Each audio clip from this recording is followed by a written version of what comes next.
All right, sounds good. I think they're walking in right now. So yeah, I'll talk to you later. Thanks, man. Hey, welcome into the Mountain Bike Shed. I just got a call that you guys were coming in and looking for your first mountain bike. I know that can be a little bit intimidating, so I'm here to help you guys with that today. I think bike shop salesmen get a bad reputation, but understand that in your local bike shop, our goal is to make sure we're matching with the right bike for what you want. We're not trying to make $1 million on these bikes. We want to make sure you're enjoying riding, that you're coming back to the store on a regular basis, buying all the other things that you use on your bike, maybe upgrading and getting some friends into it as well.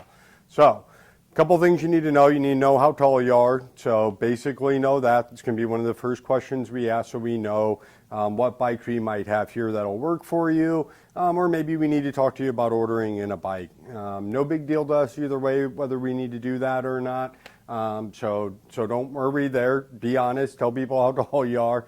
And then the next question that's going to come out is, where do you plan on riding? Where do you see yourself riding your bike? So, when you're looking for a mountain bike, you probably don't know of all the mountain bike trails in the area. That's completely fine.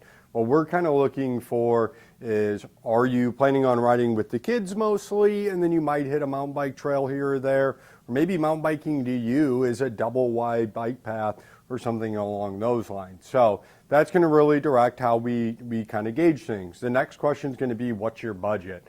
Again, this is kind of a weird question. If you're used to like buying cars and dealing with salesmen, people don't always give the honest answer to that question, but we need to know, because again, the more money you spend, the more bike you're going to get, and the better we can set you up. Now, you may tell me you have a $2,000 budget, but if your goal is just to ride around the neighborhood and do stuff with the kids, maybe you'll hit a gravel path here or there, I'm still only going to sell you our entry-level bike because you don't need a $2,000 bike. No worries there. However, if you tell me that you want to go do shuttle runs down at Shepherd Mountain and you have a $800 budget, I'm going to tell you that's not going to go well. You're going to have to start smaller and we'll go from there. And I'll kind of explain those things to you, because a lot of times people can kind of feel like they're being upsold. So we'll run through those bikes and what they are at the different price points, to kind of help explain maybe where this bike's going to be well suited. So the first category of mountain bike that we're going to come across is going to be our, what we call a sport hardtail. So a hardtail means it just has the front fork. The sport hardtails are all going to be a coil fork. So these are not for aggressive riding, they're not for jumping, they're not for drops. You can ride mountain bike trails, but you're going to need to do them at a lower pace.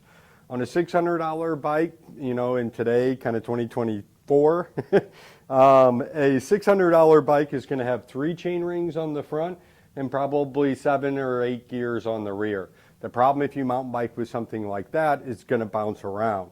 So those $600 bikes is going to be for somebody who's just riding around the subdivision.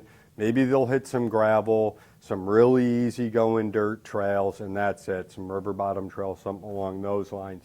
We need to step you up to about the $700 price point to get you in a 2x drivetrain. That $700 price point, you're going to go from having mechanical disc brakes to hydraulic disc brakes. Hydraulic disc brakes are really nice, and even if you're planning on doing easy riding, I often try to talk my customers up to that $700 bike because the 2x drivetrain is going to be a little bit more reliable, and then the hydraulic disc brakes are really handy. So as your brake pads wear on a cable actuated disc brake, so one that you'll see a cable going up and down on those $600 bikes, the pads wear, we need to tighten that cable up over time, and then we need to move the inside pad in as well. So those 2 adjustments need to happen. Those can sometimes be hard to do at home. You're going to have to bring the bike into the shop, have us take care of that. So that's an extra hassle that if you get hydraulic disc brakes, especially if you're just kind of riding easy, these are basically going to be maintenance free. It's going to be many years before you really have to worry about even changing the pads on those. So for light use, $700 bike, get a 2x drivetrain up front. Again, 2x, when we discuss that, you can either have 3 chain rings on the front, 2 chain rings on the front, or 1 chain ring on the front. Mountain bikes nowadays, 1x drivetrain. So you can get away with 2 if you're just going to be casually mountain biking. Maybe you're just going to do it once or twice a month. But if you're going to be mountain biking once a week, if If you're going to go out there and you're going to take this serious and your main objective is to go mountain biking, we need to get you on a 1x drivetrain. The reason being, as the trail gets rough, if the chain has to stretch between all those different chain rings, then that's going to cause us issues as far as having extra slack in that chain, because it's got to be able to grow to get to the biggest chain ring and be small enough to go your smaller chain ring on the front. That's going to cause a lot of bouncing around. It's going to jump off the chain. Then the derailleur is going to get yanked up into your wheel. It's going to be a mess. You're going to be holding your bike like this, walking off the trail. So if we can get you on a 1x, this chain no longer has to stretch that much. It's just got the gears in the back to worry about. You'll have a better gear range. And then you're going to have a clutch on this derailleur. So a clutch is basically just kind of it's a cammed bolt almost, or bearing in there, and it puts pressure on this cage here, which holds tension on your chain and keeps it from falling off. The single chain rings also have a narrow, wide tooth profile on the front chain ring to help retain that chain. But all you need to know, kind of walking away from that, is with a 1x drivetrain and hydraulic disc brakes, it's going to be a lot less maintenance. You're going to be able to get out there and enjoy a ride. Again, that's an $800 bike, and then the next problem that comes in on your $800 bike is this fork here. Anytime you're buying something in the sport category, that kind of what people normally buy is their first mountain bike, get a 29er too. Don't let anybody talk you into a 27.5 unless you're under 5'6". But this coil fork, if you start jumping around or anything, you're going to blow it out. And you're going to say, well, I'll just upgrade it. No big deal. I'll save money, get a cheaper bike. I'll just slowly put money into it. Well, there's some problems there. And on the next bike, I'll show you what they are. One thing you'll want to note is this straight steer. So this is an 1.125" and an 1.125". There's only so many forks that are going to be made with straight steerers today. So you're not going to be able to upgrade to anything very nice. Now, you could upgrade to a very entry-level air fork, but that's going to be as high as that's going to go, and that's still going to run you like $300. And you're not going to have that great a performance out of it. It'll be a little bit lighter, and it'll be able to handle some minor drops and jumps, but that's it. So the next kind of step up, that's your $800 bike. So if you're going to mountain bike, skip the $600 bike. That's for riding around the subdivision and going on the trail. $700 bike will get you on the trail occasionally. An $800 bike is going to allow you to do it every weekend. And then if you decide you want to become a mountain biker, we need to start stepping up to the $1,000 to $1,200 bike. So the things that you'll notice with a $1,000 bike, this is the Jamis High Point. We've got some videos recently out on that you can look up. But this is the Jamis High Point. The reason this is $1,000, and if you tell me that your goal is to go mountain biking every weekend, you think you're really going to get into it, I start telling you about the local trails, and you get really excited, I need you to at least spend $999 on this High Point A2. And the reason being, kind of first one, is this head tube. So you're going to have your fork here. This is a coil fork still at $999. You got to jump up to $1,200 to start getting onto those air forks. But this is a little bit beefier than the sport hardtails, but you're still going to blow it out if you start going off drops and jumps and all that kind of stuff. This has got a tapered head tube. So tapered head tubes is 1.5 inches down at the bottom and 1.8 inches up at the top. So when you blow this fork out, you can actually upgrade this bike. Any of those sport hardtails, those kind of 900 and under bikes, I'm going to tell you not to upgrade them. When I sell those bikes to people, I tell them, if you come in here trying to upgrade this thing, I'm going to try to talk you out of it. I'll do it, but I'm going to talk you out of it. This bike is upgradable, and the reason the other ones aren't is you get to a point where you just can't upgrade it anymore, and you still don't have all the things you need or want. Some of those things that this bike is going to come with, tubeless ready rims. Your sub $900 bikes aren't going to have tubeless ready rims. There's no point in buying a wheel set for those bikes. That's a big no-no, just because you're, again, getting down a huge hole of cost for no reason on a bike you're going to upgrade down the road anyway. But if you start on this High Point, you're already going to have the tubeless ready rims. Good to go there. You can just slap some Axis tires on this thing, and it'll feel just like any other rim you would possibly have. The fork, you can upgrade it. It's got a tapered head tube. So when you do upgrade this coil fork, you can get something nice on there, something substantial, something reliable. That's a big deal. One by drivetrain, once again, we definitely need that. Something that's going to be different, and I don't know how easy it's going to be for you guys to see here, or where I am at the camera. Somebody yelled at me for carrying an iPad around. I'm not allowed to be producer and talent. The threaded bottom bracket. So this frame has a threaded bottom bracket.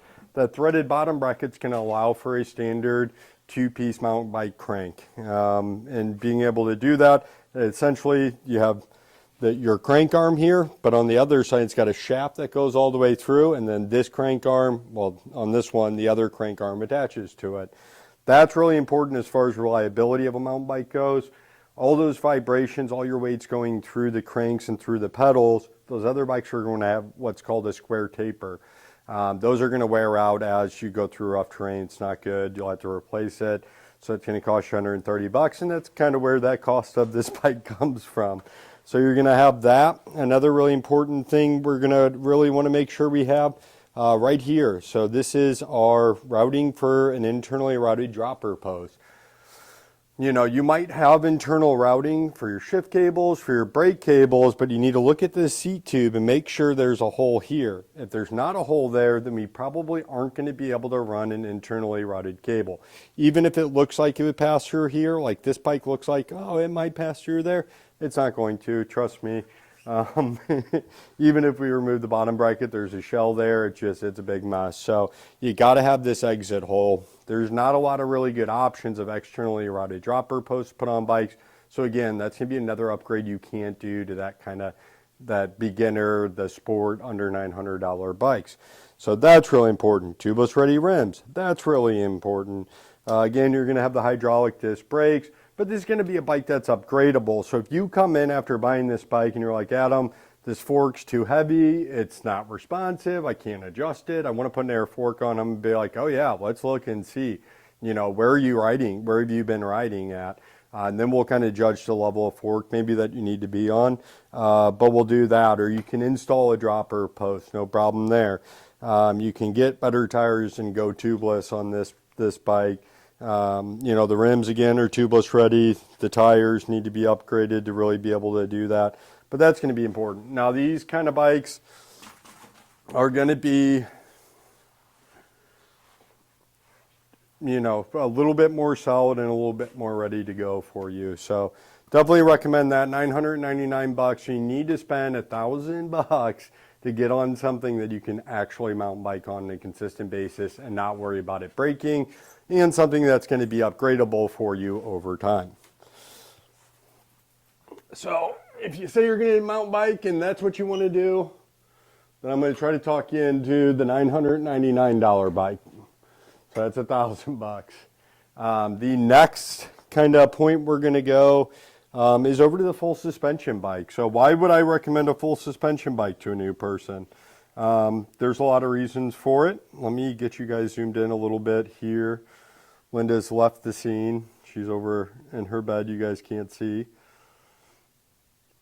But yeah, right here we have the Jamis fault line. So the person I'm going to recommend this to, maybe if you said you had back problems or something along those lines. A lot of times if you come in and you say you're going to mountain bike all the time and you've got a budget this is going to be close to at least at $2,000, then I'm going to try talking the full suspension bike. Why? Well, on a full suspension bike, you're going to, as a newer rider, you're probably going to be seated more often. So having this rear suspension, so that's what makes it a full suspension, having the rear suspension on there is going to allow you to stay in your seat, which we tend to see newer riders stay seated in their saddle more, opposed to maybe once you get a little bit more seasoned, you're going to have that dropper post sitting down, and you're going to be up out of the seat a lot. So I'm going to talk you into I'm going to try to talk you into a full suspension. If you come in here and tell me, oh yeah, my buddies all mountain bike, they want me to go mountain biking with them, so I want to get a bike. You need a full suspension then, because your buddies are probably all on full suspensions. If you show up on a hardtail and everybody else is riding full suspension and you're trying to keep up with your buddies, it ain't happening. Not as a new rider, that's for sure. Plenty of guys can smoke me on a hardtail when I'm riding, if I'm riding an e-bike. But those guys have been riding for a long time and are very good. You're just getting started, so it's going to take you time to be able to get there. So if you're planning on riding with your buddies who already ride bikes, you need to get a full suspension bike or you're not going to be able to keep up. It's going to be a big pain in the butt, and within 6 months, you're going to be back in here buying a full suspension bike. So watch these kind of lower end full suspensions or used full suspensions. I just had a customer tonight bring in one. Just the most goofy, random stuff going on with this full suspension bike. It had barely been ridden, but the few times he did ride it and then took it home and did adjustments, they were just brutal. I don't know, it made no sense to me. So watch the used bikes, make sure somebody's running through those for you to let you know what the possible issues could be. It's easy for somebody in a bike shop to do, we see it all the time. But for you, being, again, a new mountain bike, you're gonna have no idea what you're looking for in a used bike. So come on into the shop. We also sell used bikes on consignment here, or we're trying that out for the 2024 season. So, we will have some used options as well. But get on your full suspension bike. That's going to run you $2,000. And then kind of the last thing to consider, if your friends are fairly serious riders, then they may be on full suspension carbon bikes. If you're coming from a moto background, if you know this is something you're going to do fairly seriously, then for about $4,000, we can put you on a carbon full suspension bike.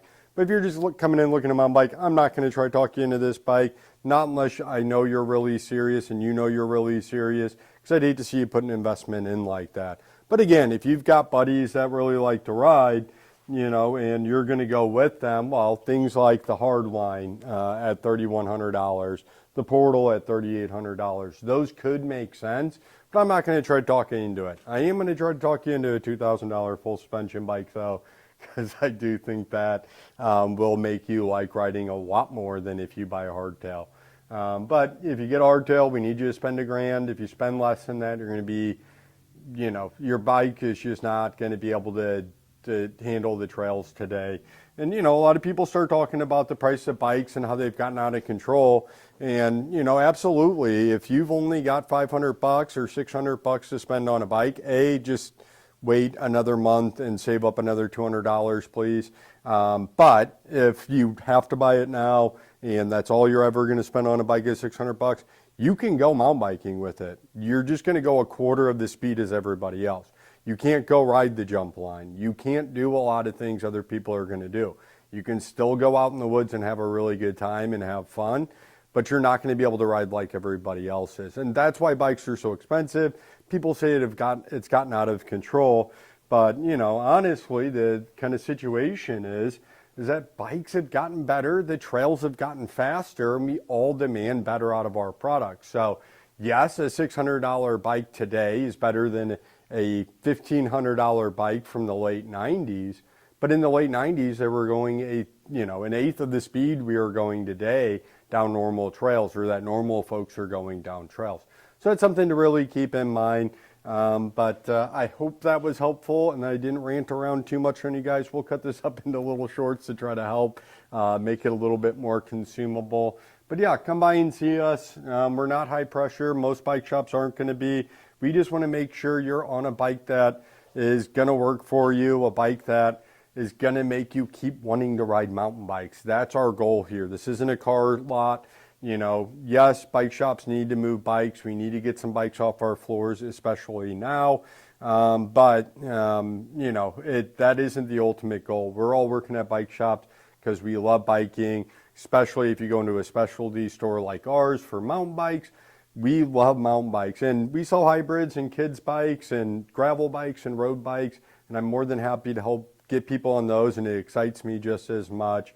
But on the mountain bike side, I know what our problems have, or our customers have problems with, and I want to help prevent you from having those same mistakes. I don't want you blowing money. I don't want you wasting $600 on a bike.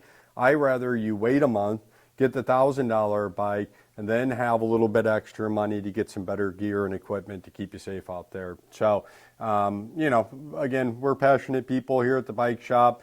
You can kind of trust that. We're going to have questions that may not make a lot of sense, like, where do you see yourself riding? Who are you going to ride with? How often are you going to go? how much money do you have? All these questions, but we're talking to you just like we would one of our buddies, and we're trying to make sure you have the best experience possible. So don't get too anxious going into shops. These are just we're just a bunch of weird guys and gals that like riding around on bikes and playing in the woods. So, sometimes, like I said, we're doing this video because I hear a lot that the complaint that bike shops aren't friendly enough. And it's often because it does take a lot of time to sell a bike. We're probably going to spend 45 minutes to an hour with you trying to make sure we're dialing you in on the right bike. And when we do that, and we do that with every customer, we don't know who's serious about buying a bike and who's not, or who maybe doesn't actually intend on buying anything. So we'll spend a lot of time and put a lot of heart into helping you figure out what bike's going to work for you. It's going to fit your budget, fit your needs and your expectations. And often, more times than they buy, they walk right back out. So that's a little bit hard on the bike shop employee to stay enthusiastic. We do our best, but I know that's where a lot of that comes from.